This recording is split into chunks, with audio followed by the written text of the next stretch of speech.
Welcome to PSC journey. PSC ജേണിയുടെ പുതിയൊരു വ്ളോഗിലേക്ക് എല്ലാവർക്കും സ്വാഗതം. അപ്പോൾ ഇന്ന് ഞാൻ പഠിക്കാനെടുത്തിരിക്കുന്ന ടോപ്പിക് എന്ന് പറയുന്നത് ഭരണഘടന, ഇന്ത്യൻ ഭരണഘടന എന്ന് പറയുന്ന ഒരു ടോപ്പിക്കാണ്.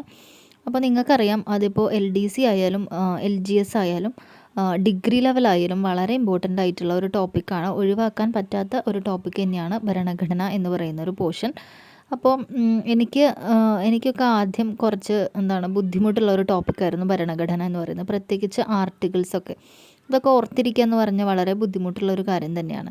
ഒരുപാട് ആർട്ടിക്കിൾസ് നമുക്ക് പഠിക്കാനുണ്ട്. അതിൽ കൂടുതൽ ആർട്ടിക്കിൾസ് ഉണ്ട്, പക്ഷേ അതിൽ തന്നെ കുറച്ചധികം പഠിക്കാനുണ്ട്, നമുക്ക് പഠിക്കേണ്ടതായിട്ടുണ്ട് ആർട്ടിക്കിൾസ്. അപ്പോൾ അതെല്ലാം ഓർത്തിരിക്കുക എന്ന് പറഞ്ഞാൽ വളരെ ബുദ്ധിമുട്ടുള്ള കാര്യം തന്നെയാണ്. അപ്പോൾ നമുക്ക് ആവർത്തിച്ചുള്ള വായനയിലൂടെയും അതുപോലെ കണക്ട് ചെയ്ത് പഠിക്കാം. ആ ഒരു മെത്തേഡ് വളരെയധികം എനിക്ക് ഉപകാരപ്പെട്ടിട്ടുണ്ട് കേട്ടോ. ആർട്ടിക്കിൾസ് പഠിക്കാൻ കണക്ട് ചെയ്ത് പഠിക്കുക എന്നുള്ളൊരു മെത്തേഡ് എന്ന് പറയുന്നത് വളരെയധികം ഉപകാരപ്പെട്ടിട്ടുണ്ട്. അപ്പം ഞാൻ കണക്ട് ചെയ്ത് പഠിച്ചിട്ടുള്ള കുറച്ച് ആർട്ടിക്കിൾസൊക്കെ ഉണ്ട്.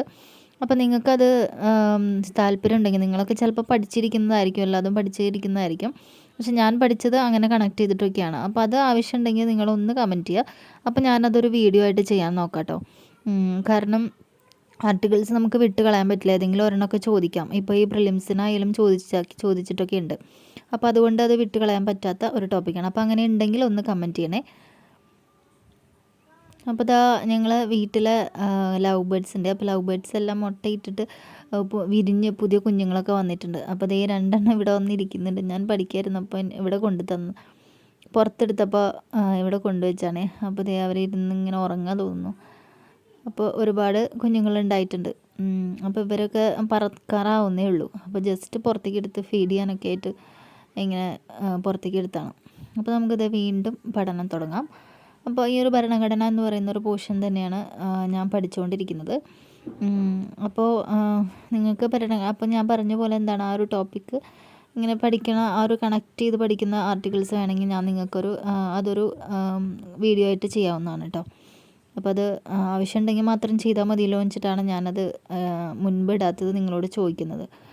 അപ്പോൾ പിന്നെ ഭരണഘടനയൊക്കെ ഓർത്ത് വയ്ക്കാൻ ഏറ്റവും നല്ലത് നമ്മൾ റിവിഷൻ തന്നെയാണ് കേട്ടോ. ഒരു ജസ്റ്റ് ഒന്ന് വായിച്ചു പോയാൽ കാര്യമില്ല ഭരണഘടനയൊന്നും.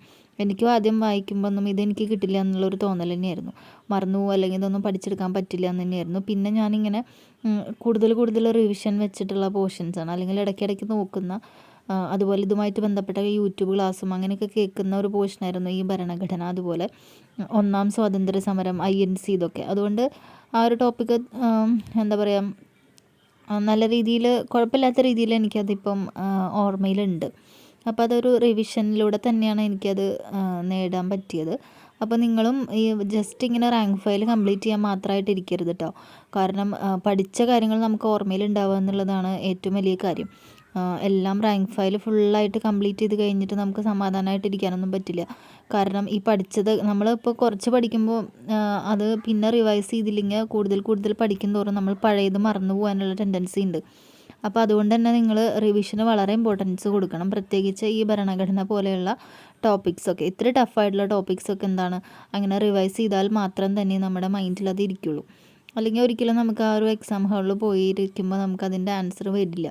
പ്രത്യേകിച്ച് ഇങ്ങനെ കൺഫ്യൂഷൻ ഉണ്ടാക്കുന്ന ഫാക്ട്സ് ആയതുകൊണ്ട്.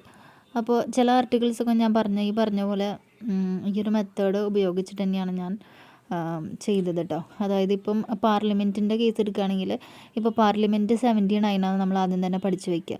അപ്പോൾ പാർലമെൻറ്റിൽ വരുന്നതാണ് രാജ്യസഭയും ലോകസഭയും. അപ്പോൾ ആദ്യം വരുന്നത് ഏതാണ്?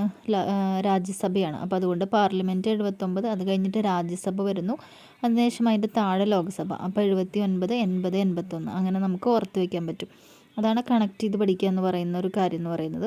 അതുപോലെ ഇപ്പോൾ പ്രസിഡൻറ്റിൻ്റെ, രാഷ്ട്രപതിയുടെ ആർട്ടിക്കിളുമായിട്ട് ബന്ധപ്പെടുന്ന ആർട്ടിക്കിളാണ് 52 എന്ന് പറയുന്നത്.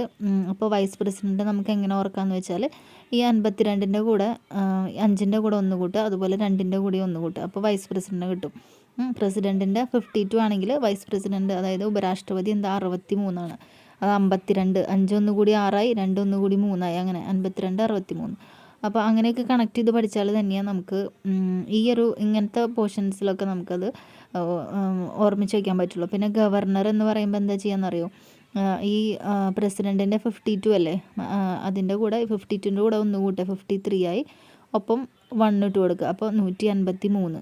അതാണ് ഗവർണർ എന്ന് പറയുന്നത്.